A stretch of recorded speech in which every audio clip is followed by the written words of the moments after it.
नमस्कार मु आरती दि ओडिया होमसेक चैनल आपको बहुत बहुत स्वागत करुच्ची। चलते आम आज चिंगुड़ी मलाई तरकारी बनवा से मुझे बड़ साइज चिंगुड़ी नहीं एवं आम हाफ चामच हलदी गुंड हाफ चामच लुण देखिए गोलईदेवा।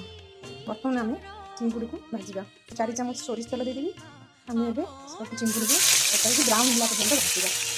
बर्तमान देखते आम तो चिंगुड़ी गुड़ा भी भाजी हो गलानी। एवं आम ताको काढ़ीदेवा। बर्तमान चल तार मसला प्रस्तुत करवा। प्रथम आग मु पिज को ग्राइंडिंग करदेवी। चिंगुड़ी की बाहर कला मुझे प्रथम से आउ 2-3 चामच तेल दे दूसरी हाफ चामच जीरा देदेवा कंचा लଙ୍କା देदेवा तेजपत्र दालचीनी गुजराती पकईदेवा।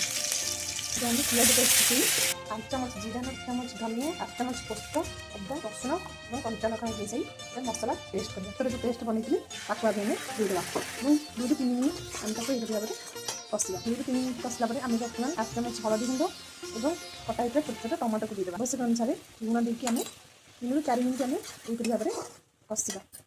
बर्तमान आम कि नड़िया रस देदेवा। एवं आम से कि गरम पानी देदेवा।